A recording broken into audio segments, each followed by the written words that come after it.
Chapter 15 to 16. After the win against the Destroyer, everyone immediately went back to the guild for celebrations. I took part in the festivities since no one from the guild would actually let me leave without throwing some kind of party. It's not that I hate parties. I thought to myself, I'd just rather not be surrounded by drunken fools. I could have easily just teleported out of the guild after I recovered some magic, which I did fairly quickly, but I didn't want to seem too much like an asshole, considering the fact that the guild members were so honest and sincere in their praise. It made me want to stay for at least a little while. The alcohol they consumed definitely contributed to the more emotional ones. Couldn't really say anything outstanding happened during the party itself. Everyone got drunk, Megumin even snuck a few sips of something and became super chuny, as I dubbed it. Kazuma and Aqua were partying with other guild members, Darkness was doing her best to get harassed, and Ela was busy serving drinks to people, so I only exchanged a few words with her. Most of them being flirtatious, the serving outfit served her very well. But eventually everyone either passed out or went home, so I was able to leave the party after the guild closed. The next few days were spent relaxing. I either stayed home or took the time to walk around Axel and just keep it chill for a few days. It's nice not facing so many large threats or having to be on the road for a little bit. But as the saying goes, all good things must come to an end. After about a solid week of just relaxing, I decided now was the time to get back to the grind. It was around noon and I wanted to see if there were any good quests up at the guild. After dusting off my leather jacket, I pushed open the doors to the guild. Usually I get a welcome when I enter the guild, I thought to myself, since it was oddly quiet in the guild, even though the guild was about as full as it usually was. I surveyed the hall and saw the source of the quietness. 3 individuals were in front of Luna, who had a worried look on her face as she was dealing with them. One of the individuals was a woman who was close to my age. She had long black hair with hairpins, purple eyes, and had quite the figure. She wore triangular glasses and was wearing an outfit that consisted of a blue skirt suit and beret with gold linings, a white shirt, red tie, pantyhose, and black shoes. On either side of her were 2 knights, which I recognized as knights from the capital of Belzerg. I think I can guess why they're here. Luna then noticed I was at the entrance and sent a slight worried glance at me. All 3 of the people she was talking to turned to face me. The lady in the suit started to walk towards me, followed by the 2 knights. She stopped a few feet in front of me. "Are you the one they call Gilgamesh?" she said in an even tone. "Depends who's asking," I replied evenly as I looked at her and the guards. "My name is Senna." The now named Senna introduced herself. "I am a prosecutor for the Kingdom of Belzerg." She then held up a clipboard with a form on it. "According to this warrant, you are being accused of treason against the kingdom." If there was any noise within the guild, it was now dead silent as we continued to stare at each other. "On what grounds are these claims made?" I took the declaration in stride. "Do you recall teleporting a chunk of coronatite? It destroyed the mansion of a lord. Did anyone die?" I crossed my arms. "No," she replied before taking a breath, "but do you also recall teleporting a thing known as the mobile fortress?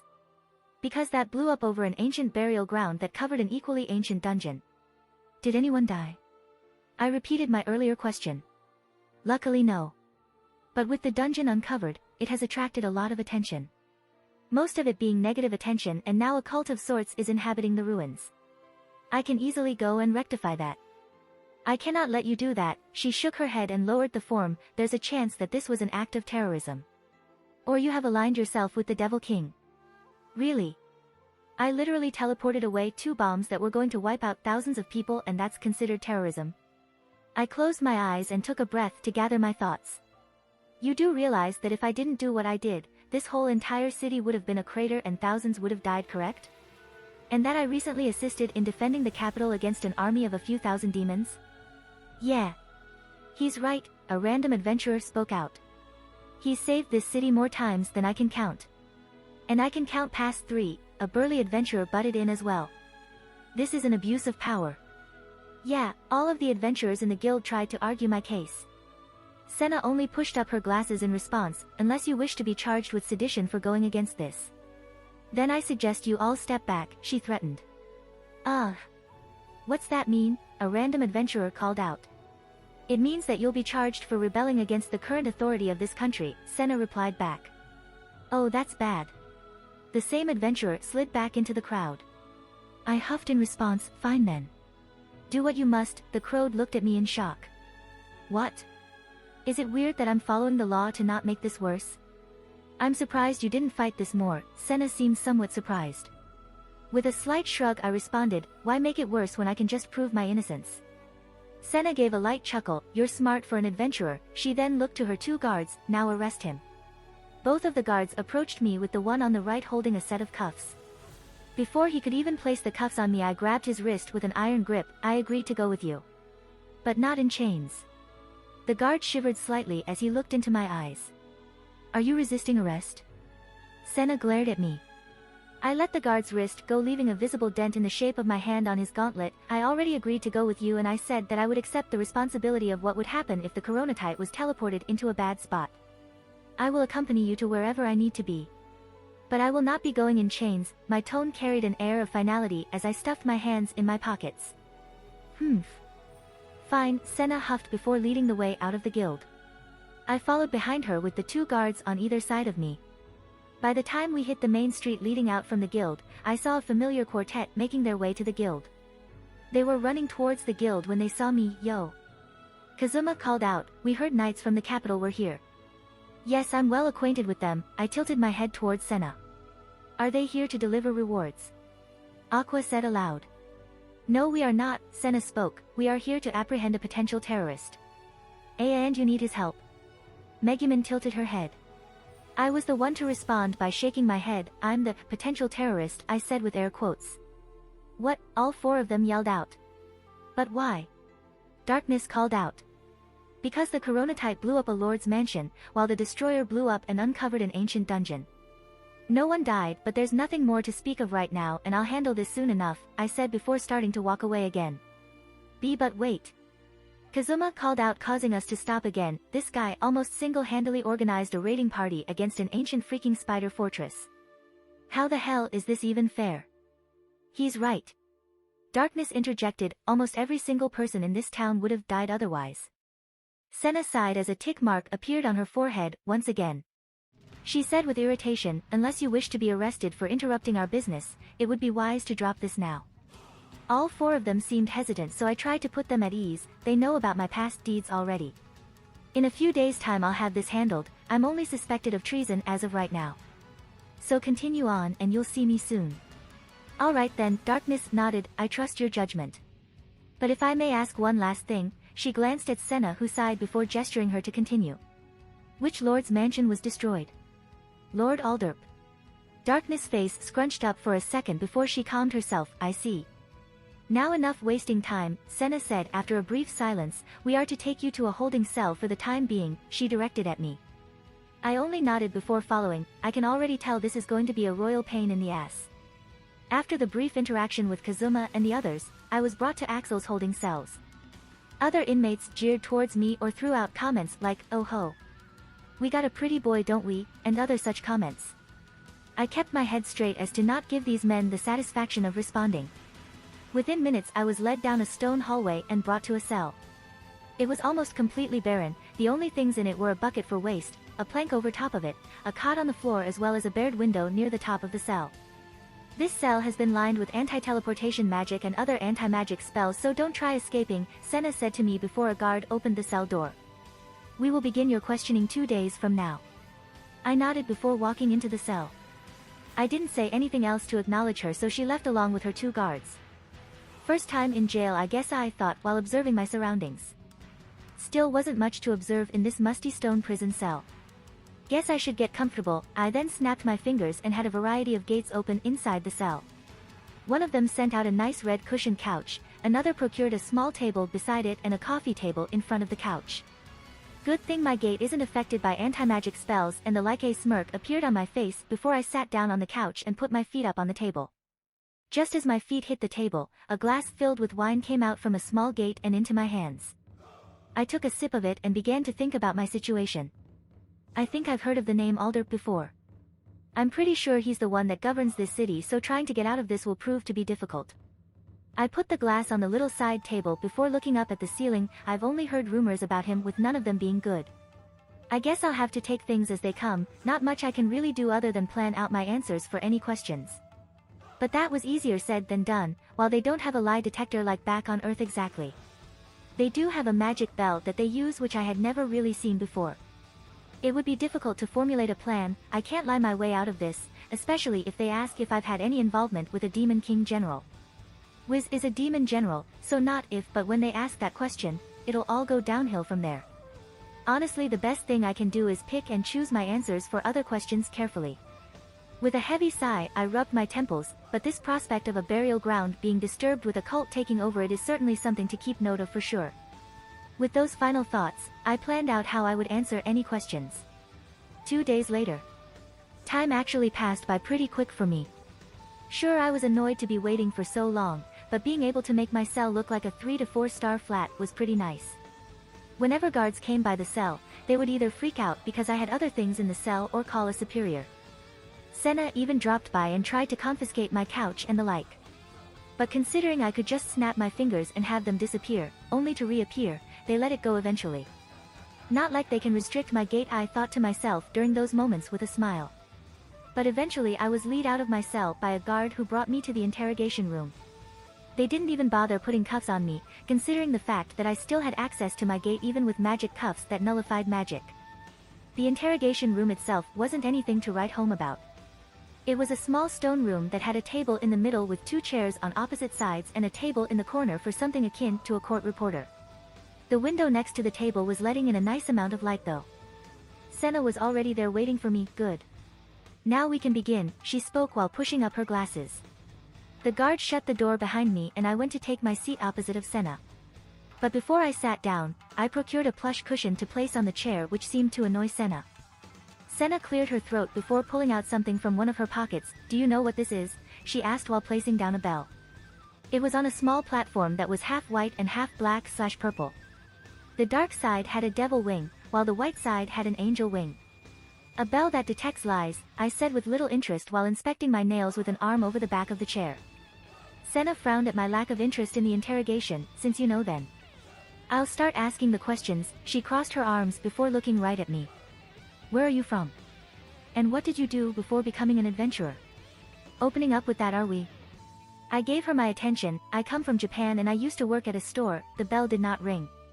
Interesting, she said while putting her elbows on the table and leaned into her hands. I've never heard of this. Japan. Where is it located? It's an island country far away from here. The bell did not ring. Odd that I've never heard of it. She leaned back a bit again and crossed her arms. Next question. Why did you become an adventurer? I have to answer this carefully, I thought while remaining relaxed. I was given a choice to come to this place and I took it. My main goal is to defeat the Devil King, but I initially joined to gain experience in order to accomplish this. I see. Do you hate Lord Alder? You're not in any sort of debt or are in trouble with any officials. So why did you send the Chronotype to his manor? I do not have any particularly noteworthy feelings for him. The only teleportation markers I have are in populated areas, so I did a random teleport to lower my chances of killing anyone. Is this the same for the fortress itself? It is, I confirmed. Alright then, next question dash. Are you going to keep asking me these useless questions? I interrupted her. I used the teleport spell knowing that this could come back to me in a negative way. It was either that or have thousands of people die because the call wasn't made soon enough. Beating around the bush like this is going to keep us here for hours. Senna sighed after looking at the bell that did not ring. I suppose you are correct. It seems that I may have been wrong about my initial thoughts on you. And what were those? I had first heard about you around the time you took down Verdia, one of the demon generals. Initially I thought we had a rising hero in the ranks of the adventurers. My opinion further improved after you aided the capital's effort to keep an army of demons at bay. But after the fortress I thought it was a ruse. Until now, that is. Do you harbor any doubts? I would be lying if I said I didn't. There are still a few questions I must ask you. Ask them then. I'll get right to it then. She took a breath before putting a stern face on. Have you, or have you not, been in contact or are in contact with any of the Demon King's generals? Excluding Verdia, who you assisted in killing. And this is the question I really didn't want to answer. I looked at Senna for a moment before closing my eyes and answering. I have spoken to a demon general other than Verdia, I said, causing her eyes to widen slightly. No use in fully lying. You've been in contact with a general. What was this about? It was a chance encounter and I certainly almost killed them when I learned the truth. And why didn't you? She was glaring daggers. They were only employed by the Devil King to maintain the barrier around his castle. They agreed to be killed but asked that I give them some time to live their life before I executed them. The bell did not ring. And you believed them? I did and still do. This bell isn't the only thing that can seek out lies, I said the last part while my eyes glowed slightly. The bell did not ring. Senna was shocked but managed to control herself regardless of that. Being in cohorts with a demon general is treated as treason of the highest order. You can be sentenced to death for that. I am not in cohorts with a general in the likes that you are thinking, I replied calmly. I was even given a useful ability which I can use against the Demon King in the future. Senna whipped her head to the bell but it did not ring. Either way, you will have to go to trial for this. Even if you are telling the truth. I could only sigh. I'm not a terrorist, nor am I in cohorts with a demon general or the Demon King themselves to attack the kingdom in any way. The bell did not ring. Senna eyed the bell once again before almost completely deflating. I guess you are telling the truth. But the fact of the matter is you did destroy a lord's manor on top of a burial ground. You will still have to go to trial for that. Regardless if you are a terrorist or not. As much as it pains me to say it. You are correct. Where and when would this trial take place? Lord Alderp himself is likely within the vicinity of Axel already, so it would likely be in a few hours from now just outside of Axel at the trial grounds. That's soon, huh? It is indeed quick. I'll give you time to prepare yourself. She stood up. A guard will escort you to the trial grounds where you'll have time to think before it begins. Within just a few hours, I was already being presented in front of a court. It wasn't exactly a courtroom in the sense that we were inside of a building. But it was within a small area that was surrounded by rocky hills. Almost as if it was carved into or was a part of an older structure.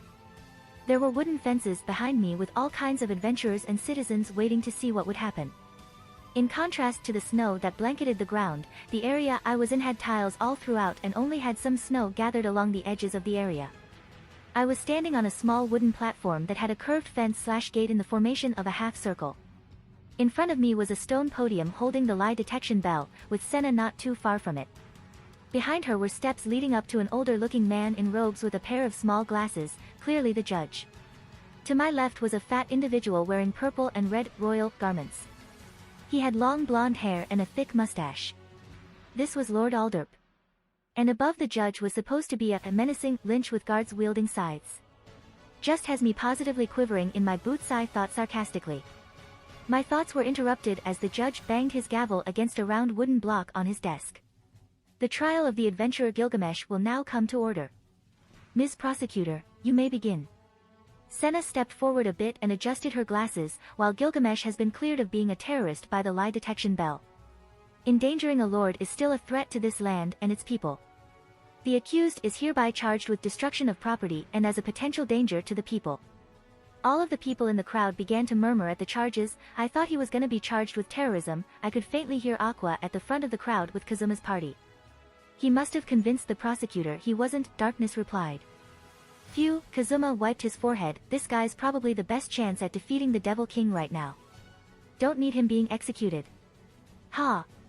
They couldn't execute me even if they tried, I thought to myself. They can't bind me, and even if they do, I still have my gate which no one here could counter as far as I know. Will the first witness please come to the stand? Senna called out as I headed right towards a wooden table with seats so that the first witness could speak at the podium.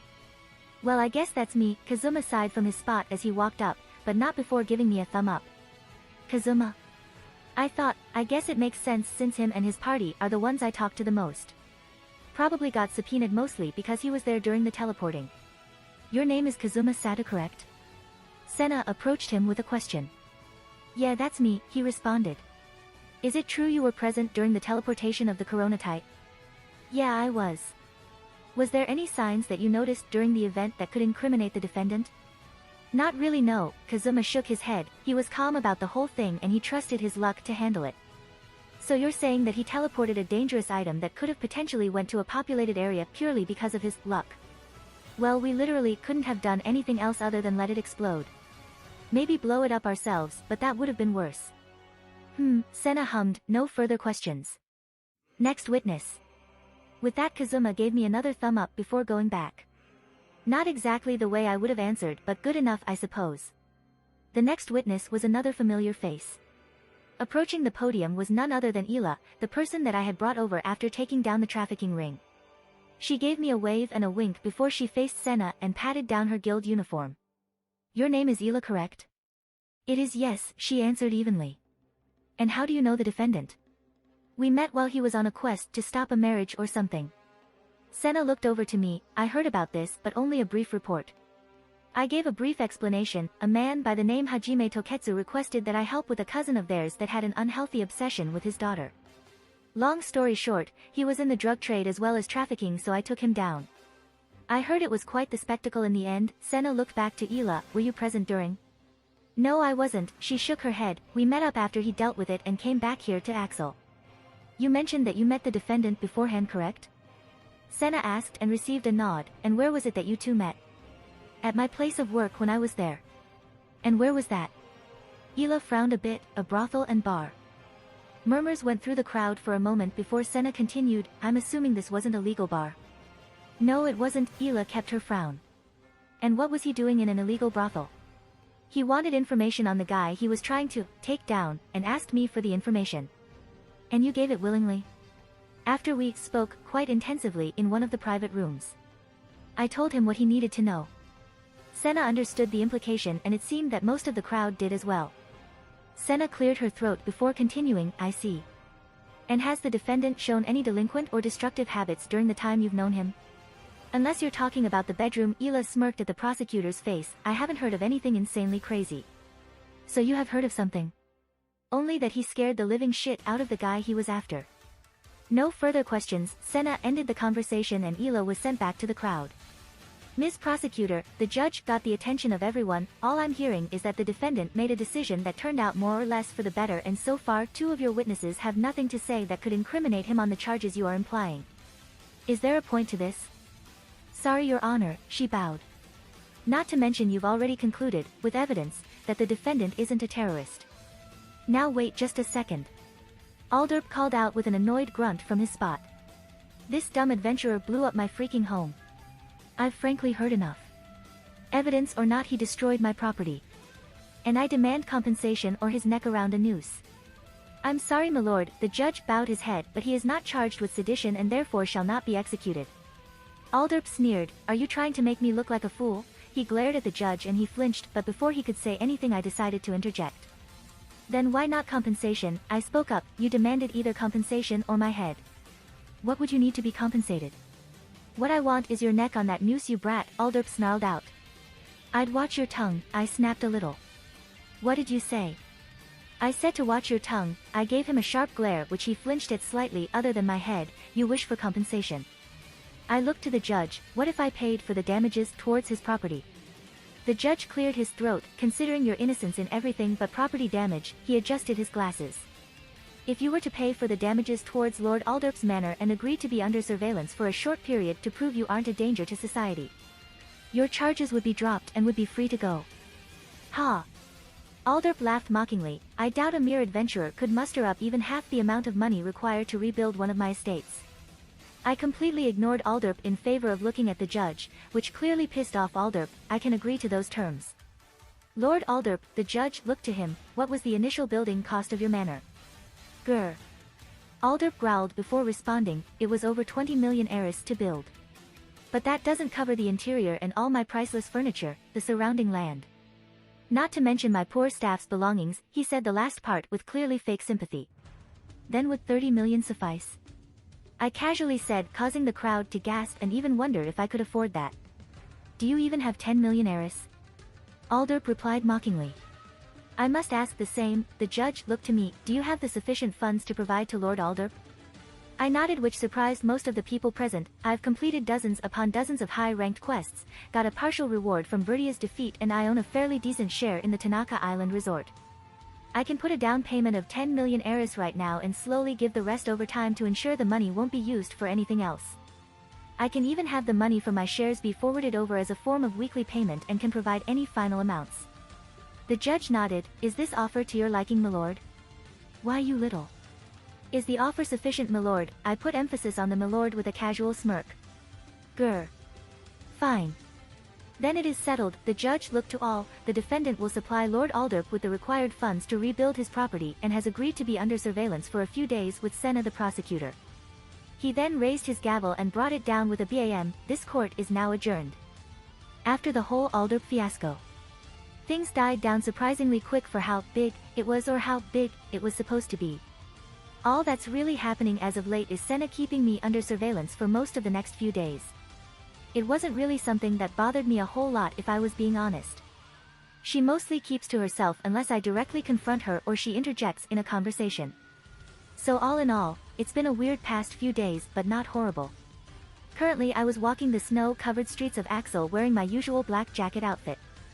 I was walking with darkness at the moment while Senna trailed a bit behind. I still feel as if I could have done something. Darkness hung her head a bit. And what would you have done? I responded, flaunt your status. I said the last part a little more quiet. I could have. Maybe lessened the punishment and offered myself. I shook my head, even if you said your true name and used your status to help in some way. I would have still had to pay the damages in some shape or form. I suppose. Even if you did do that, Alderp would have taken advantage of you somehow. How do you think he would? Her face started to heat up. Torture you, force you to be a maid, marry a cousin or who knows what. Then maybe I should have done it. She squirmed. Maybe another time you can offer yourself to a noble, I chuckled. Looking over my shoulder towards Senna, I called out, you're only supposed to be surveying me for another few days, right? I received a nod from the prosecutor, I'm ordered to watch you for another few days. But I am to accompany you part way towards the cult-infested dungeon in order to ensure you embark on the quest. Fair enough. I'll probably prepare to leave tonight or early tomorrow. I'd rather not wait any longer. Understood. Darkness looked towards me, how about I and the rest come along? A cult-infested dungeon sounds like the perfect quest. I raised an eyebrow, so they can use you in a nefarious plan at the cost of your pain and or sanity. Yes. Exactly. I shrugged, doesn't bother me. We must go tell the others. She exclaimed with glee. Do you even know where they are? I think they were going to be heading to the guild any minute now to find a quest. The debt towards the city's walls still needs to be paid. I see, I then addressed Senna again, any objections to their party joining? Senna shook her head, as long as you are present during the quest, there should be no issue. Good, I nodded, then let's start getting ready. We entered the guild not too long after. We almost immediately found Kazuma and Aqua arguing at the quest board. Look. If we take the Toad quest since someone, Kazuma looked to Megumin, disturbed their ecosystem with her daily explosions, we can make easy money. But every time we do that quest I get eaten. Aqua yelled back. Then get better at running. How about you get stronger? Of course they're arguing, I thought to myself before approaching, how about you join me and Darkness on a quest? Aqua was first to respond, perfect timing. She skipped over to me, I knew someone would come rescue me from being eaten by toads. I'm not rescuing anyone, I pushed her away with a finger as she pouted. I need to clear that dungeon the destroyer blew up at. Darkness said she wanted herself and you all to come along. Is there even a payout? Kazuma tilted his head. All eyes went to Senna who clarified, there is a small monetary reward since it would eventually be given out as an official quest. She then looked at me, but since you made a deal with the judge to clear it, there isn't as much of a reward since it's not an official quest yet. Makes sense, Kazuma shrugged. Do we get to keep what we find? Megumin asked the prosecutor. To my knowledge, Senna adjusted his glasses, it is considered a dungeon and the basic looting rules apply. As long as it's not an ancient devil artifact that will bring ruin to the kingdom or a religious item that shouldn't be disturbed, everything is fair game, as they say. That works for me. I'm in. Kazuma exclaimed. As long as there are no giant toads, I'm in. Aqua have a thumbs up. I second and third that. Megumin spoke out. And of course I will be there to defend us against the evil cultists. Even if I have to offer my body. Guess who said that? Then it's decided, I nodded at them, I plan to either leave today or in the morning tomorrow. Which would you all prefer? I say tomorrow, Kazuma replied, gives us time to get ready and rest up. It's already afternoon and by the time all of us are ready and packed, it'll be pretty late. That's fine with me, didn't really matter to me, I have plenty of supplies and such stored so as long as you all can pack what you need, I can supply most of our equipment. Sounds good to me. Kazuma did a small salute. Wanna spend the night at our place? So we can leave bright and early. I have no problems with that. Oh. Megumin piped up, can you make those French toast things again? With that syrup stuff? Sure. I'll make some in the morning. A small chuckle escaped me. Yes. She fist pumped in response. Our attention was then brought to Senna again, who cleared her throat. I guess I will be off to prepare. You're coming with us? Megumin tilted her head. Only to a point, Senna responded, I still need to accompany Gilgamesh to make sure he actually takes on the quest as per the agreement. But he just said he would. Isn't that enough? Aqua asked. It's the rules I have to follow. Senna sighed, good day to you all. She then walked towards the entrance without a word. But upon opening the door, she almost walked into someone who let out an eep. In surprise. Ah, I apologize, miss. And no, it was my fault. I wasn't looking, the voice of a young girl replied as she walked past the prosecutor. The girl looked almost similar to Megumin in a way. She had longer hair, tied into twin tails by a ribbon, and was taller with bigger assets. She had the same crimson eyes as Megumin but wore different clothes as well. She wore a black robe with a black blouse underneath and short pink miniskirt. She looked around the guild hall until her eyes locked with another crimson-eyed individual. And it wasn't me. Megumin, my rival. She exclaimed while approaching us and pointing at Megumin. It has been a long time. Today is the day we settle our score once and for all. Who are you again? Megumin asked with a deadpan expression. The girl looked shocked as she gasped, Megumin. I couldn't help but lean towards Megumin a bit with my arms crossed, and who is that? Megumin shrugged, I don't know. Probably one of those scammer things I've heard about. After taking another glance at the girl, I could tell that wasn't the case. I assume you're a friend of hers. Of course I am. Come on, it's me, Yunyun. She looked like she was about to cry. Oh yeah, this is Yunyun, Megumin replied evenly, daughter of our village's leader. Apparently she's my rival too. So you do remember. Well. She seems like a lovely person. Darkness approached her. I am Darkness. A friend and companion of Megumin. And nice to meet you, Yunyun stuttered out. I'm surprised no one laughed at my name. Not like it's weird or anything, Kazuma shrugged before stepping up. I mean, with names like Megumin, the aforementioned girl let out a hey at that. You get used to weird names. My name's Kazuma. Aqua took it as her turn to go next, and I am the glorious goddess Aqua. More like glorious doofus, Kazuma added. Are you trying to pick a fight with us? Both Aqua and Megumin shouted before ganging up on Kazuma, Darkness being the one to try and break it up. They all seem like such good friends. Yunyun stated longingly at the fore. They're certainly too loud sometimes for my taste, I dryly remarked. An, what's your name? Gilgamesh. It's nice to meet you, she bowed slightly. Likewise, I replied evenly as the two of us just stared at the interaction, if you could call it that. After some hair pulls, cheek pinches, and a few slaps. The spat was over. Will you go get ready for the quest now? I asked, a little irritated. They all nodded and were starting to head for the exit. Wait. What about our duel? Yunyun called out to Megumin. Can't you see I'm a little busy? I have to prepare for a quest. And we don't want to destroy any more of the city than we already have, Kazuma responded as well. And this guy, he pointed at me, can be scary sometimes, so I ain't pissing him off any more than I have to. Yunyun started to look like she was about to cry. Why I associate with the weird people? I have no idea. It would probably be for the better if this girl didn't break down and start crying. With a heavy sigh, I looked to her, can you handle yourself in a fight? Can you? Or can you not? Handle yourself in a fight? Why yes I can. She exclaimed with determination. Alright then. Prepare yourself for a dungeon raid. We leave tomorrow morning. You're letting her come with us? Megumin interjected. I nodded. You can have your battle be a contest that will determine a winner along the way, or at the dungeon itself. Thank you, mister. Yunyun wrapped her arms around me but slowly realized what she did and jumped off. Sorry. Her face went beet red. No problem, was my even reply. Darkness then raised a question, do you have a place to stay the night? Yunyun pressed her fingers together in embarrassment, not yet, no. I was going to get a room at an inn.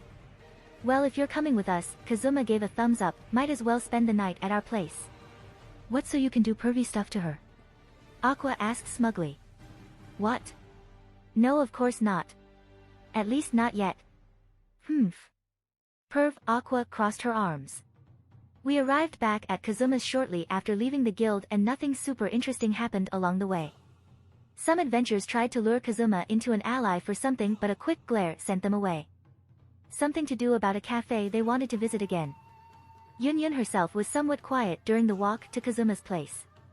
She was enthusiastic for sure, but almost seemed as if she was a little scared to open up too much.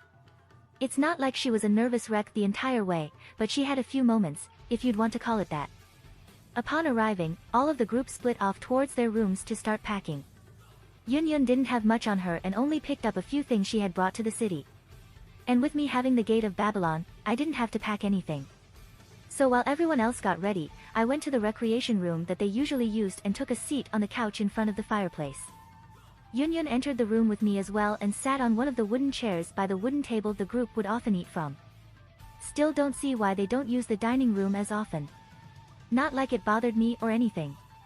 With nothing special to do, I cast a small fire spell at the fireplace to warm up the place. It was snowy and cold outside, and even though it didn't bother me much at all, a nice wood-burning fire while drinking a fine glass of wine was nice. I casually held my hand out and my adventurer card fell into it from my gate. I could practically feel Yunyun's gaze from across the room but chose not to say anything. It truly has been some time since I've actually unlocked more items for my gate. Other than Enkidu's chains and a few small things like a few arrow protection amulets and various enchanted jewelry, I hadn't really unlocked anything cool. So after going through my card for a while, I grabbed a few things that would serve me well. The most notable unlockable was the Dinger of all things. It was basically a clay tablet that held a plethora of spells and gave me access to various wands, staves, and other magical items. At least that was what the brief description told me on my card. The caster version of Gilgamesh used this as his main weapon other than an axe, if I'm remembering right. And I think I heard about it having the potential to punish gods in the right circumstances. It's not like I could just whip out every magical staff and mystic code the real Gilgamesh owned. But I could only grin at the possibilities. It's not like I could use the thing right now. I didn't want to risk burning down the house with a massive ring of fire. So now it was currently in my hands via my gate. Touching the book gave me a similar feeling to when I touched Enkidu's chains. It didn't give me as much of a headache or change my mood like it did before. But it was still interesting to receive another reaction like that again. But once I did start reading it, it was odd reading from a stone tablet of all things. I could understand what I was reading, but it was more of a baseline understanding of what I could do with it. As I was reading the tablet, I could tell that Yunyun was behind me, staring at the tablet with curiosity. Do you wish to see it? She jumped a little bit, calmed down fairly quick. What is it? It's a tablet filled with spells. Among other things. She came around the couch and sat down next to me. I handed her the tablet and she stared at it perplexed. I've read plenty of magic books before, but I don't even understand the writing. It's not a language that you'd be familiar with. So you can read it? To an extent. I just recently got my hands on it and I have yet to study it further. Wow. That's amazing. Ha. Of course it is. Anything I own within my gate is of the highest quality. Whether it be weapons, food, or even furniture. Her crimson eyes stared at me in awe before she asked a question. What do you mean gate? Is that the thing you got the glass with before? I've heard how you fought a demon general and stuff, but that's about it. Indeed it is, I replied to her question. My Gate of Babylon has an incredible amount of use. I can store weapons, food, magical items, and an infinite amount of other things. I can even repair and purify objects. Whoa. I really wish I had something like that. She pushed her fingers together. I'm sure most people would. That did beg the question though. I've recruited you to our party and I can gather that you're a magic caster. But I do not know the full extent of your abilities. Thanks to my eyes, I gain a lot of info when observing her, but the ability hasn't been perfected yet. Oh. I'd like to think I'm pretty good at magic. Back in my village, they teach almost everyone to use magic and other things. But I know a few spells like Light of Saber, Fireball, Lighting, and even Teleport. A short whistle escaped my lips. That's certainly impressive for someone of your age. Thank you. She bowed her head with a blush. Makes me wonder why Megumin focuses on explosions as much as she does. It's what she likes, I guess. But she's super powerful. And is my rival. If you say so, I shrugged before taking back the tablet and dismissing it just in time for everyone else to enter the room. Yo, Kazuma waved, we miss anything fun? Can't say we've done anything fun. I leaned back into the couch. Meh. Guess we can work on that later, Kazuma shrugged. What do you guys want to eat tonight? The party of 4 contemplated for a while until Darkness had a suggestion, why not a potluck? There's a good amount of us here. It'll be fun. That'd be awesome. Haven't had one of those in a while. Kazuma spoke with excitement in his voice. And with the help of everyone, we grabbed a good amount of food from the kitchen. I supplied a few things myself and we ended up finding a few small grills and pots we could use to cook at the table. With everyone gathered around at the rec room table, we commenced the potluck. I supplied a few drinks and within no time at all, everyone minus Megumin and Yunyun were drunk or teetering on the edge. I myself wasn't wasted or anything, but I did have a buzz. Darkness was very adamant that the 2 children didn't drink anything, so that was that.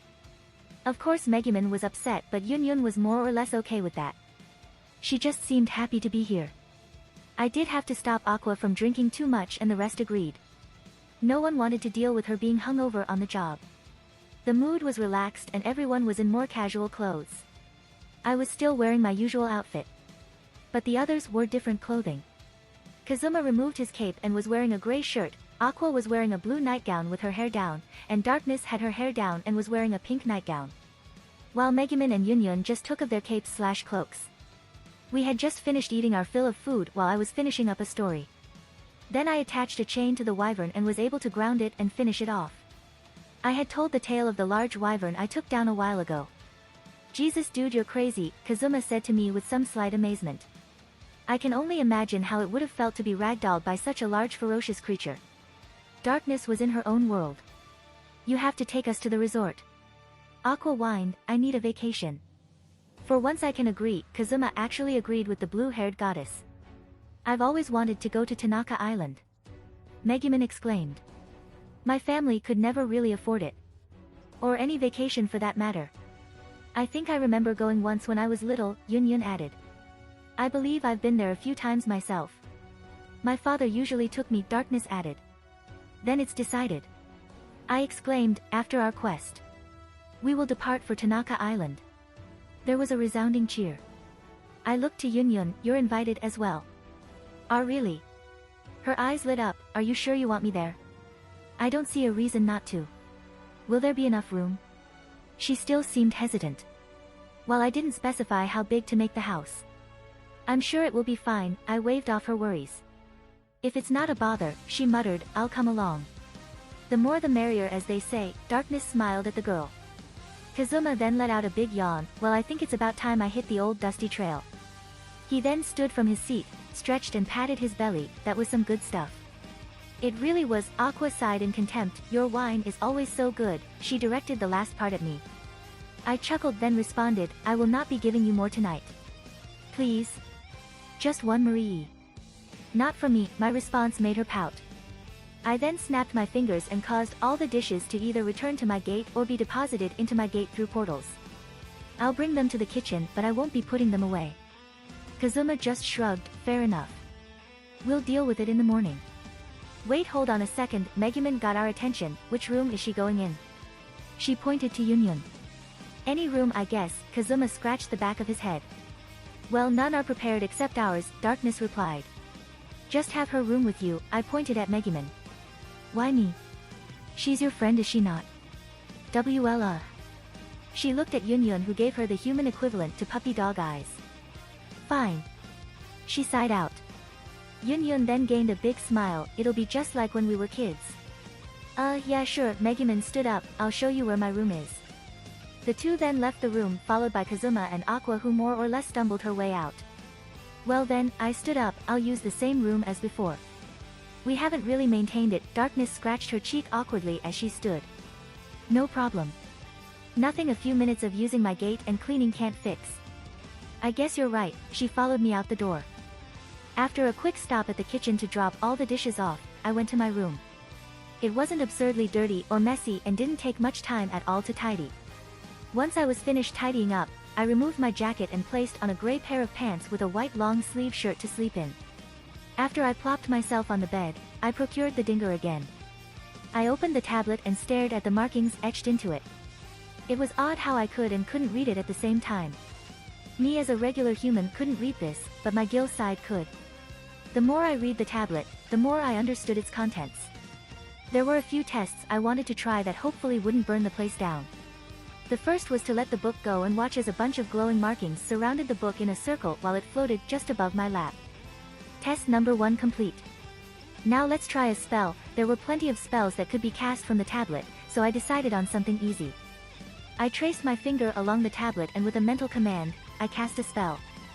A small section of the tablet lit up and bright white lights sprung forth. The lights circled around the room at a decent pace before a mental command brought them back to the tablet. So just mentally thinking of the spell can trigger it. But I'm guessing I will have to practice with it more to get better. For now I may just have to trace the spell to help with the activation if I need to. After practicing with the tablet by casting minor spells that didn't cause damage, I closed it then dismissed it. Even though all of what I just didn't drain any magic, I did feel oddly tired. So within no time at all, I fell asleep. Only to find myself in a new location. The smell of salt was in the air and I could feel a warm breeze. Is it happening again? I thought while opening my eyes. Currently I was on a beach. I looked at my surroundings only to see a small watchtower to my left, a jungle to my right and a ridge line behind me. Looking at myself I noticed I was in a completely new attire as well. I was wearing a loose pair of harem pants that had openings on the front and side. Blue wraps around my waist along with some kind of feathers and a small piece of armor holding it in place. A dark purple vest-like garment was on my upper body which was open to expose my chest along with gauntlets from my usual armor on my hands. To top it all off, there was something akin to a turban on my head with long twin tails of white cloth draped down, a gem in the middle and blue horns wrapped around the headpiece. Only thing I'm missing is the purple tattoos, I joked to myself while I observed myself. The getup was familiar to Caster Gil from the series. But I didn't have purple tattoos so it was a little weird that I still had my red ones. Am I having one of those dreams again? Is it because of the dinger? I didn't receive an answer to the question I asked myself. All I could really do was cross my arms and watch the ocean waves as my clothes rustled in the wind. But the silence didn't last long. A feeling of dread overtook me as the sky turned dark. Any other sound seemed to be muted as the ocean stilled. The ground started to rumble causing the ocean to produce large waves that slowly turned black. What is happening? I mumbled before I felt the dread intensify from behind me. I quickly turned around only to see myself in a different place once again. The sky was extremely dark now and I found myself standing atop the same temple when I came here from before. The only difference was that the city was nearly in ruins. Oddly enough there were no screams. It was empty. I nearly stumbled as the ground shook once more. This time it was more violent. I swept my gaze across the horizon for a moment until I locked onto something that made my eyes widen slightly. Oddly beautiful, don't you think? A voice spoke from behind me. Turning my head revealed Enkidu, or who I assumed to be Enkidu, walking to stand next to me. Don't suppose you know if I can die in my dreams? I joked slightly. You afraid? I'd be lying if I said I wasn't. I looked back in front of me. Except the thing that caught my attention stopped moving as it stared at me. Even in dreams. Who knew a primordial god could feel so threatening? It was the monstrous form of Tiamat. Snarling teeth and all. A chuckle escaped Enkidu's lips. I do find it odd that we're here again. It's probably this. The dinger appeared in my hand. That's probably it, Enkidu shrugged. I guess whenever I acquire an item tied heavily to the real Gilgamesh, I have these dreams. Got any idea why that is? I shrugged. Maybe these items cause a reaction with this body, forcing me to remember past moments somewhat. But it's strange, these aren't memories, nor are they premonitions. You certainly are a weird one, Enkidu joked. I could say the same to you. He grabbed his chest in mock pain. Your words run deep. We shared a chuckle together as the area around us slowly started to fade away. Guess we don't have much time this time around. A pity. Our last talk put a lot of things into perspective for me. It's odd. What is? I feel almost sad this is ending so soon. Is that you talking? Or Gilgamesh talking? I think it's both at this point. We've only truly spoke once, but I still feel a sort of connection with you. I can't really explain it. Enkidu smiled. Well, I look forward to our next meeting. Friend, he offered his hand which I took. Until next time, I smiled.